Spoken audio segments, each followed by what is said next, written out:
kohët fundit përgjëreqë asociacioni i gazetarëve është shumë energjik, shumë proaktiv në çështjen e zbatimit ligjit për përdorimin e gjuhëve zyrtare. Shfrytëzoj rastin ta falenderoj OSB-n, me që ata janë një prej promoterëve kryesor për krijimin e zyrës, si dhe përfaqësues të UNMIK-ut, të cilët na kanë ndihmu përgjatë gjithë këtyre viteve në zbatimin e ndryshme të projekteve. Me që tema është e lidhur pikërisht me gazetar, unë kisha me thënë se pak a shumë e kemi marrë modelin e Irlandës, ku ata na kanë shpjeguar se gjitha çështjet që i shohin, i hasin në mosbatimin e ligjit tyre për përdorimin e gjuhëve, cila është Gaelic, atëherë atyne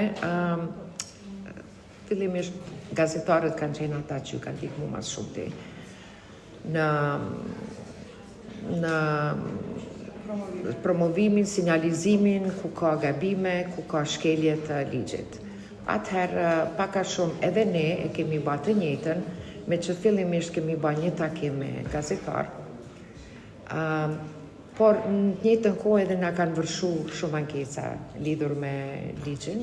për përdorimin e gjuhëve zyrtare, ta ceki këtu se me kushtetut edhe me ligjin nenet prej 4, 6, 7, 10 janë nenet të cilat sigurojnë qasjen zyrtare në pikërisht e mediat. Në këtë rast, ne kemi qenë, për ne ka qenë pak e panjoftën, me që tash është viti 13 i zyrës, prej se funksionojmë, pranë zyrës kryeministrit. Atëherë kemi marrë një qasje pragmatike, me që edhe ankesat kanë qenë tilla. Iniciativat tona të para kanë qenë pikërisht me zyrtarët e institucioneve, qendrore pari, pastaj lokale, me divizionet për komunikim.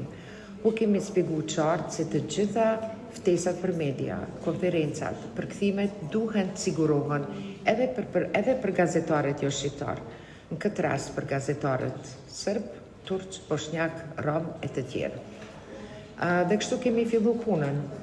Faleminderit Geta, s'par ju përgëzoj për këtë event dhe mendoj që është shumë i rëndësishëm për tejkalimin e sfidave në cilat ballafaqohen gazetarët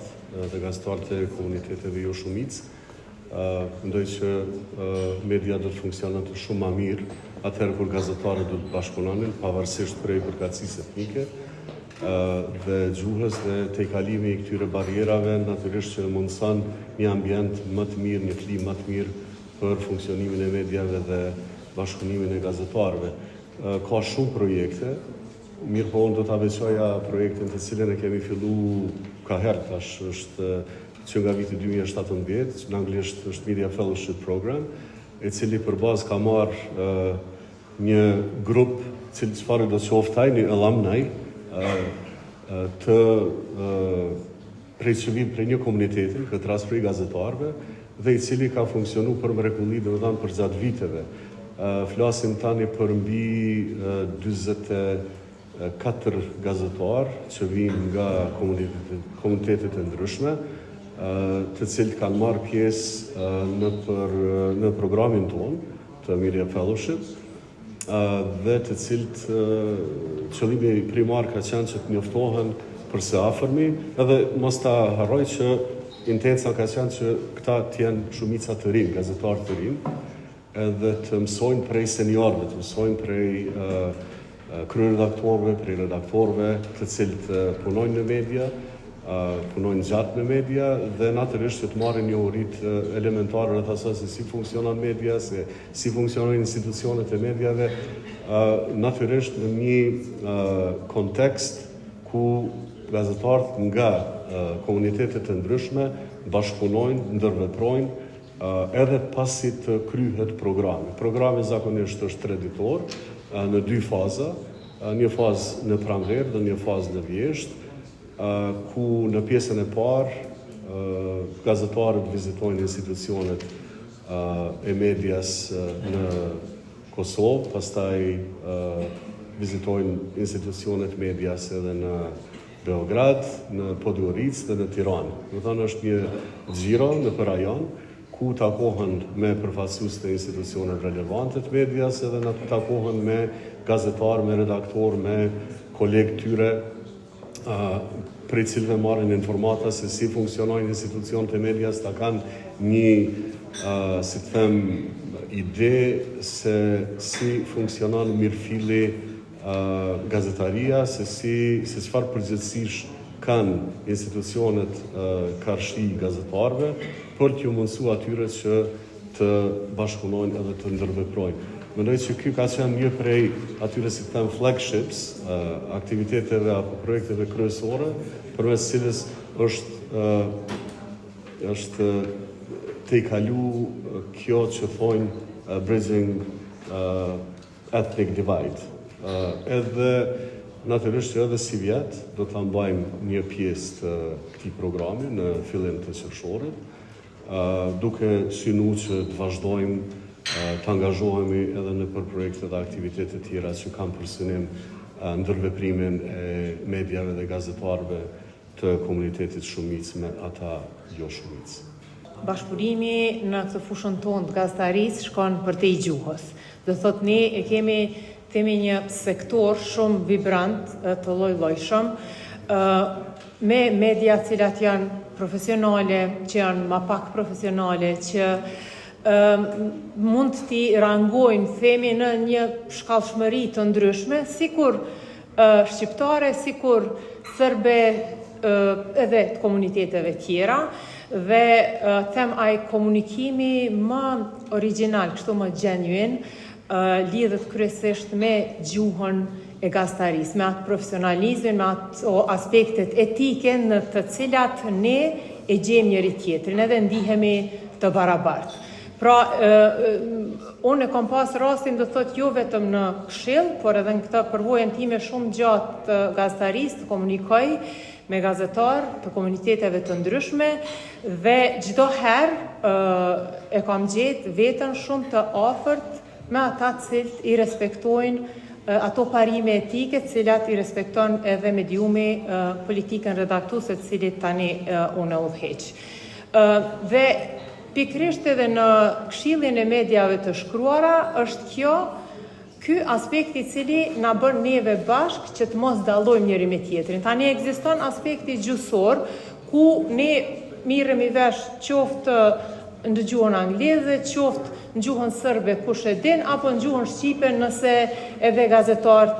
serb disa mund ta dinë. Ajo çka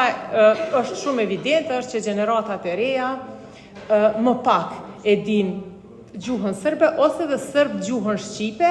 edhe që unë do të thotë e kam hapë si diskutim edhe me ta se pse nuk ekziston një lloj gatishmërie ose vullneti që të mësohet. Tani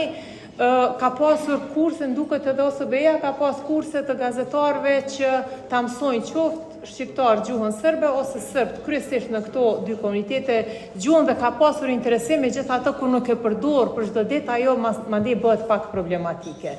Tani në Këshill ne kemi aktualisht 3 antar serb, të cilët fatkeqësisht prej pandemisë pjesëmarrja e tyre në mbledhjet mujore ka munguar, dhe tani jemi në një proces të rikthimit të pjesëmarrjes, megjithse në kontaktet e shpeshta që i kemi me ta kanë interesim jo formalisht për të marrë pjesë, sa kanë interesim për të qenë pjesë e një vetërregullimi etik që them është bazamenti i një shoqërie demokratike dhe mediave të lira në një vend, kudo. Dhe ne kemi kontakte të vazhdueshme me ta, OSB-ja ka qenë një facilitor them i jashtëzakonshëm që ata të bëhen pjesë e Këshillit, u ka ndihmuar mediave serbe një kohë të gjatë, qoftë me transport, qoftë me përkthim, dhe unë po mendoj që tani ekziston një disponim i rikthimit të asaj praktikës që ka ekzistuar më herët. OSB-ja vetëm është e angazhuar, edhe ne si Këshill jemi të angazhuar, kemi kontakte dhe jemi në atë proces, dhe sa i përket mënyrës për t'u ankuar, vlen do të thotë është e njëjta sikur për çdo qytetar të Kosovës, duke filluar prej presidentit deri te qytetari i zakonshëm, për çkado që raportohet në portale, qoftë me shkrim, me audio ose me video, secili qytetar, pavarësisht se çfarë komuniteti i takon, mund ta bëj ankesën qoftë online në webfaqen tonë, qoftë fizikisht duke i sjell kopjet e ankesës dhe artikullit për cilin pretendohet se është bërë ndonjë shkelje kodit etikës, qoftë përmes emailit, qoftë në telefon përmes këshillave se si të bëhet kjo. Pra këshilli është i hapur dhe i inkurajon që të gjithë që të t'i drejtojnë çfarë do lloj pretendimesh për shkelje të kodit që i kanë. Duhet ndoshta një gjë ta them, nuk kemi pasur tem viteve të fundit ndonjë ankesë nga ndonjë qytetar serb për çfarëdo aspekti që lidhet qoftë në mediat shqipe, qoftë në mediat serbe për ndonjë shkelje të kodit. Megjithatë, jemi do të thotë tani në proces, tani jemi ndezë them pak më shumë që t'i përfshin sa më shumë të gjitha komunitetet edhe me ndihmën e organizatave tjera, jo për shkak të dygjuesisë, sa për shkak të etikës të cilën ne gjithë do duhet që ta kërkonim si përgjegjësi prej këtij sektori. Dhe një gjë ta them, Arbeni e përmendi programin për fellowship. Ne në koha kemi pasur për çdo vit gazetar serb dhe shqiptar, dhe absolutisht diskutimi me ta ka qenë i jashtëzakonshëm, dhe doja që vetëm ta përgëzoja OSBE-n për përvojat që po i marrin gazetarët e ri.